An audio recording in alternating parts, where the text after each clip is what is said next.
this is me, Juwan. Today's video is going to be on a transformation on a wig I made. Now let's get right into it. Today, I'm going to be doing a video of me remaintenancing this wig back to life. This is a human wig. I made it myself, and later on down the line in my YouTube videos, I'll show you guys how to make a wig. But today we're going to be washing and styling. But first we need to detangle it. You need a good paddle brush to detangle your weaves at all times. You should start from the bottom, but I already know this wig is not too nappy. It just was laying around my room because the person that wears it switches out through the week. So this is a frontal one. So I have versatility in this one. So I'm just going to detangle. On both sides, make sure you detangle both sides. And make sure you get the nape, because that's where all the naps usually be. In the back of the wigs. So make sure you brush both sides. And you should check before you wash your wigs to make sure your wigs is not unraveling. So you can fix those tracks real quick and real fast before you wash them, because you don't want to have no problems while you washing, and then you find out later on after you're done styling that a track was loose. So I checked through my wig and I see that it is still intact. Make sure your frontal is still attached to your cap. I use a dome cap on mine when I make these wigs. So I checked and I am all good.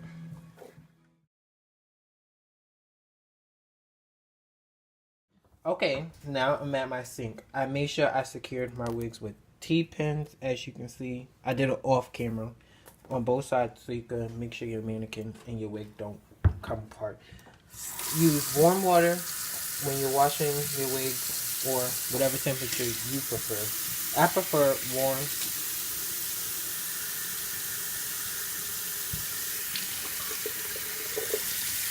Waiting for the water to hot, then you want to get your wig nice and drenched with water. Make sure you get the back. Both sides.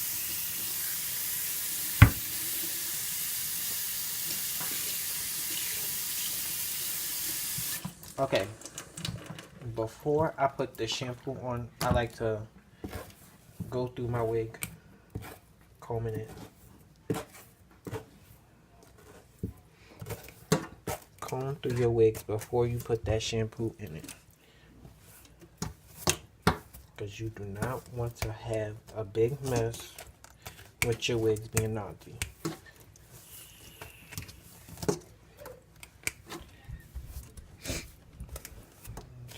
So once you're done detangling both sides and the back, you will take the shampoo,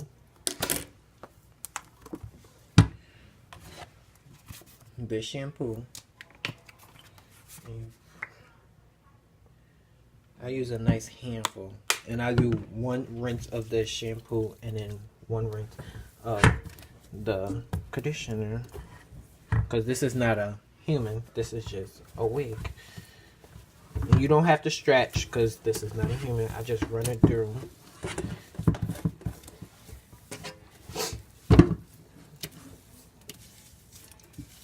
And if you see the soap come out black, is because it has previous hair color on it. It have a black rinse on it. So don't say the hair's dirty. I don't want you guys to think that the hair's dirty. So another way to detangle without using a comb and getting shampoo everywhere is to comb it through your hand. And this do not have a heavy lather, so this is why I like this one. Because a heavy lather, I'll be here for days.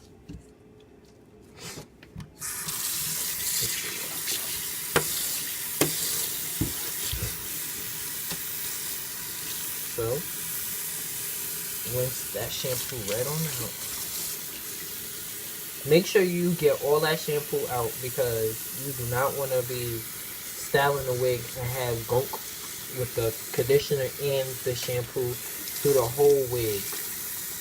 I had that done before. Me rushing, trying to be fast, and had to wash the whole wig over.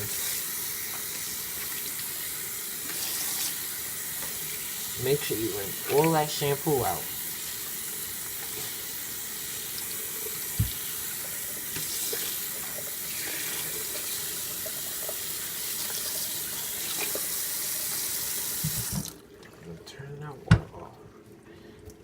take some of that water out before you put that conditioner on. Make sure you comb again.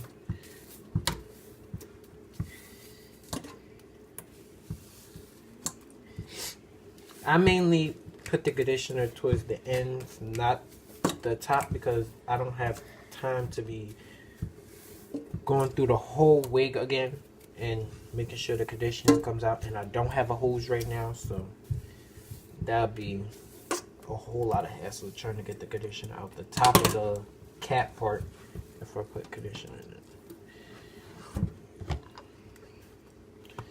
it. This is the conditioner. You don't have to use two of the same brands for conditioner. I just so happenly had two of the same brands. I did the same amount as I did my shampoo. I'm just going to do the same thing. Run it through. I'm just going to run it this time through the ends. You could get a little bit on that lace part, but try not to drench the whole wig in conditioner.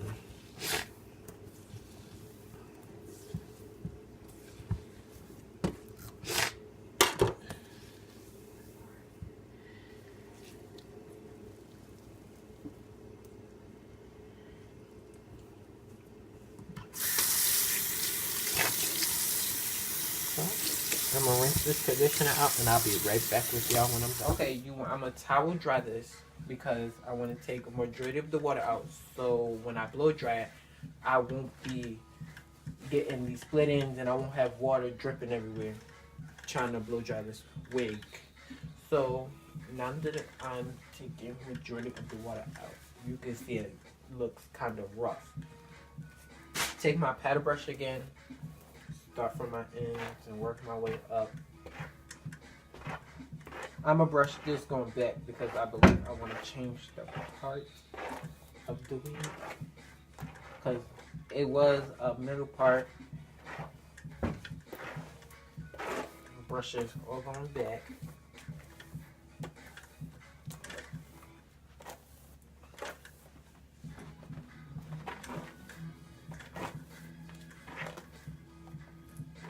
If you still notice as you combing and brushing that you still have water dripping, I suggest you to go back with your towel and take majority of that water out, because you do not want no split ends, no split ends. And then I take a little comb and go through these ends. Even though I know it's not nappy, I just like going through, because you went over with the brush, but you didn't go over with a little comb.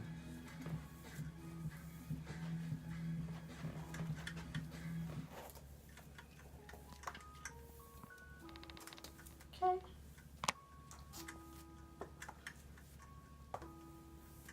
Now that I did that, I'm gonna get my blow dry, and after I'm done blow drying, I'll be right back with you guys.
Okay, now I'm back after I got done blow drying the wig.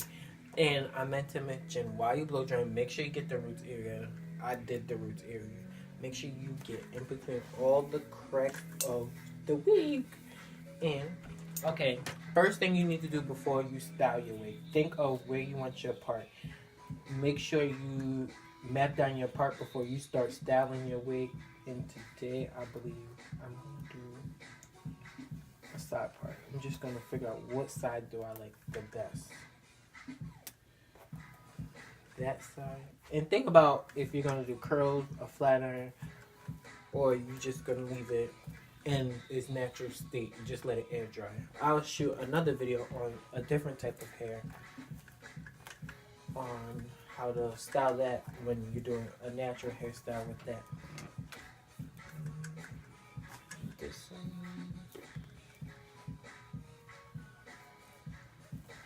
Trying to think. I never did this side, so I'm gonna do something new today. So you want to make sure you take enough hair out on both sides, and make sure you leave some hair for your side part, and so you can cover up your tracks back here. I'm gonna show you. Make sure you cover up the track that is behind there. So make sure you cover up your track right there.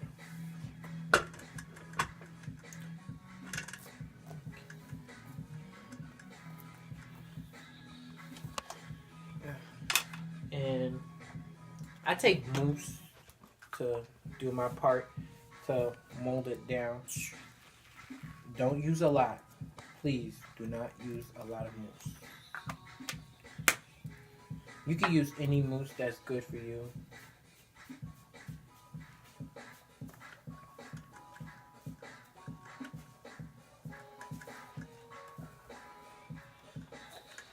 This is just so you can make sure your part is flat and you don't have flyaways in between your part.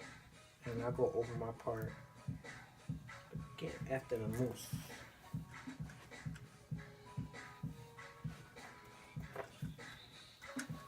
And this one do not have baby hair. Some of your units will have baby hair, so if I had baby hair, I would mold down my baby hair, but this one do not have baby hair.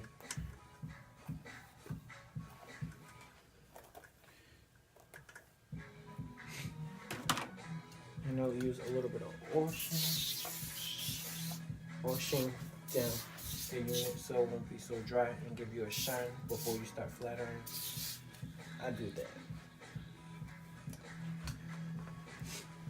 And I prefer to part my wigs in sections. I prefer to part my wigs in sections when I'm using a heat protectant spray and I start curling and stuff. So I'm gonna take my one section right here. I start from the bottom on each section when I start flat iron. I know you guys is probably like, why did you just part your side and put the mousse down and not even make sure? So while one side is getting flat iron, I put the clip right here so this side could stay flat. This side I'm gonna go over with the flat iron or my wand. I spray my heat protectant spray on the whole thing because I don't have time to be doing sections, because heat protection spray can make your hair oily, or it could be too wet and make your hair start frying, like you hear that noise. So take my comb. Make sure you get a heat protecting comb because that comes in use, especially if you decide to flat iron, because you can go over it with the flat iron. I'm gonna take my favorite flat iron because it's titanium